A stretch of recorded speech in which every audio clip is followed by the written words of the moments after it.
100번을 다짐해도 힘든 게 사춘기구나 라는 생각이 듭니다. 제가 매일 사춘기 아이들한테 잘해주세요, 참으세요 이런 얘기만 했다면 실상 저도 실생활에서는 참지 못하고 욱하고 그럼 네가 알아서 해, 네 선택대로 해, 나는 상관 안 할 테니까 네가 알아서 해 라고 하면서 욱하는 엄마라는 사실을 털어놓고요, 고백을 합니다. 사춘기 엄마로 오늘 하루 안녕하셨나요? 오늘 하루? 아니 어제도 그제도 그 전날에도 안녕하지 못했습니다. 정말 열받아서 못 해먹겠습니다.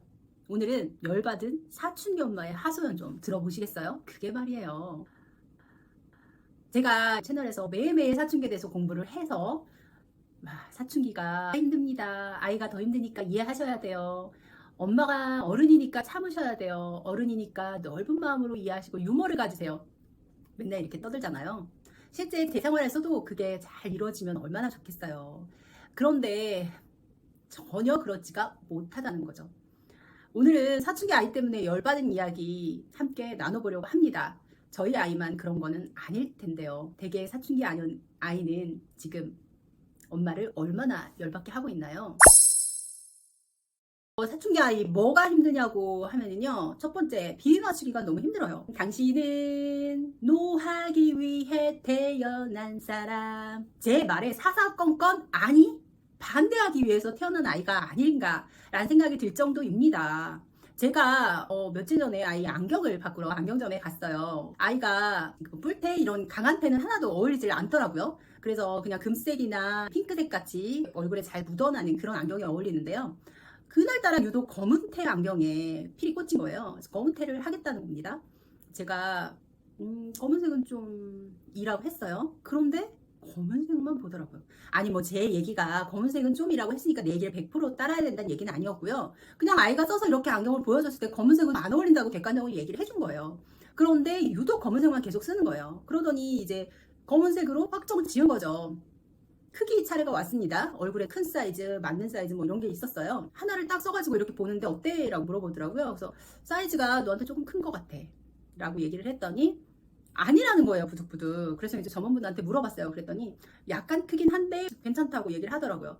이제 그때부터는 큰 사이즈의 안경만 계속 찾기 시작하는 겁니다. 제가 이게 뭐지? 라는 생각이 들면서요, 자기가 생각하는 방향으로만 밀어붙이더라고요. 그래요, 제가 말했었죠. 아이 생각이 크고 아이가 자기가 생각하는 대로 밀어붙일 수 있어야 크는 거다, 독립하는 거다 100번 이해하지만요, 그때 그 행동은 마치 저한테 반개를 들기 위해서 반항심에 하는 것 같은 행동들을 보니까 이론적으로는 다 이해가 되는데도 괜히 기분이 나쁘더라는 거죠. 그래도 뭐 어쩌겠어요, 결국은 네가 쓰고 다니 안경이고 어울리지 않더라도 어쩔 수 없지 라고 생각을 하고 자기가 원하는 안경을 써줬습니다. 이게 뭐 다 비단 안경을 고를 때만은 아닙니다. 어떤 것들을 판단하고자 할 때 제가 A인 것 같아 물어보지나 말든가요. 왜 물어보냐고요? 자기가 판단할 거면 엄마 A가 좋아 B가 좋아 이렇게 물어봐서 저는 제 생각대로 A가 좋다라고 얘기를 하면 거기에 마치 무슨 꼼수라도 들어있다라는 생각이 드는 것 같아요. 그래서 엄마가 내가 A를 고르게 함으로써 뭔가 어떤 이익을 얻는다라는 생각이 있는 건지 무조건 A라고 제가 말하는 순간 B로 밀어붙이기 시작하는 거죠. 자기 주장이 커지는 것도 좋고요, 논리력이 발달되는 것도 좋아요. 하지만 그게 어떤 가닥이라는 게 있어야죠. 왜 그렇게 됐는지 자기가 설명을 할 수 있어야 되는데, 그래요, 뭐 제가 늘 말씀드린 것처럼 전두엽이 삐죽삐죽해서 논리라는 게 제대로 발달이 되지 않아서 그렇다는 거 이해는 합니다만, 전혀 말이 안 되는 주장을 마치 말이 되는 것처럼 궤변을 늘어놓으면서 주장하는 걸 보면 진짜 열이 받습니다. 또 열받는 이야기 해볼까요? 아이는 다양한 경험을 해본 적이 없죠. 그렇지만 아이는 스스로 부딪혀보고 싶은 마음 이해합니다. 어렸을 때 우리도 그랬잖아요. 나 피아노 배우고 싶어. 그러면 야, 피아노 다 내가 해봤는데 쓸데없어. 이러면 마음속에서 의문 하나, 물음표가 하나 생겼었거든요. 내가 피아노를 배워서 피아노가 쓸데 있는지 없는지 판단하고 싶은데 왜 저 엄마가 나를 대신해서 판단을 해주지? 그때 저도 사춘기였었나 봐요. 그런 생각을 했었는데 이거는 도가 지나치다 라는 생각이 들어요. 제가 공부를 하고 있길래 뭘 하냐고 물어봤더니 복습을 하고 있다고 하더라고요. 그런데 책도 없이 복습을 하고 있는 거예요. 그래서 교과서 없이 어떻게 복습이 돼? 그랬더니 그냥 수업 시간에 배운 걸 다시 환기시키면 된대요. 교과서 들고 다니기가 무거우면 자습서를 사줄까? 뭐라도 이론적인 게 있어야 보고 복습을 하지 머릿속에 집어넣지. 그랬더니 아니래요. 그러면 문제를 내가면서 복습을 해보면 어때? 이 시간에 배운 것 중에 핵심 내용이 뭐지? 라는 거를 생각을 한 다음에 그 핵심 내용으로 문제를 내서 복습을 하는 건 어때? 싫대요. 제가 말하는 거 모두 싫어하는 거예요. 그래서 저는 제 말대로 따르라는 게 아니라 다양한 경험을 해보고 거기서 너에 맞는 방법을 찾아라고 한 건데 그냥 자기는 자기가 하던 방식대로만 하는 게 맞다고 주장하는 거죠. 그래요. 인간이 뇌가 게으릅니다. 인지적인 구두쇠예요. 새로운 방법을 받아들이는 거 싫고요. 그전에 하던 것만 하려고 하는 마음 저도 있어요. 그런데 청소년 시기에 그 마음을 이미 꽉 닫아놓으면 우리 나이 돼가지고 그런 다양한 경험을 하기는 더 어렵잖아요. 젊을 때 어릴 때 부딪혀보고 다양하게 깨져가야 되는데 이미 자기만의 바운더리를 갖고 아니야 하던 대로 할 거야. 나는 그 마인드 때문에 힘이 듭니다. 세 번째, 자기 중심성 때문에 화가 납니다. 제가 퇴근해가지고 배가 고파서 반찬을 하고 있었어요. 그러면 밥 하나 정도는 떠줄 수 있지 않나요? 밥 좀 떠줘 이랬더니 나는 밥 안 먹을 거야. 아 그래요. 첫째라서 자기 중심성이 더 있고 자기 위주다 이해한다고 칩니다.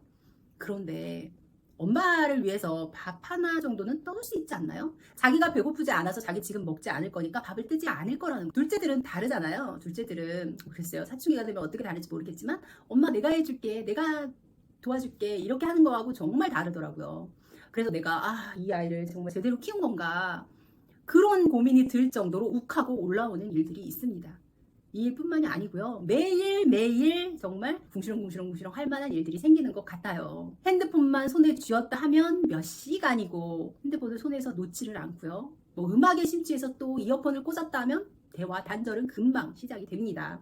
웹툰에 빠져서 새벽까지 웹툰을 보고 잠을 안 자는 일 주말에만 허락해도요. 성장기 저 아이가 저래도 되나 라는 고민이 들 정도입니다. 한 발 한 발이 정말 열받는 건 투성이에요. 사춘기니까 아이도 힘들지 사춘기니까 아이한테 내가 잘 해줘야지 예쁜 말 해야지 100번을 다짐해도 힘든 게 사춘기구나 라는 생각이 듭니다.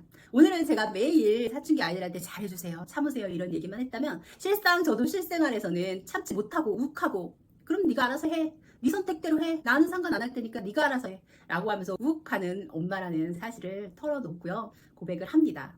쉽지 않은 게 사춘기 엄마라는 사실 공감합니다. 사춘기를 보내고 있는 아이들 뿐만 아니라 사춘기 아이 곁에서 애쓰시고 있는 어머님들 존경합니다. 그리고 사랑합니다. 우리 정말 힘듭니다. 제가 그 마음을 다 알고 있어요. 모르는 바 아니거든요.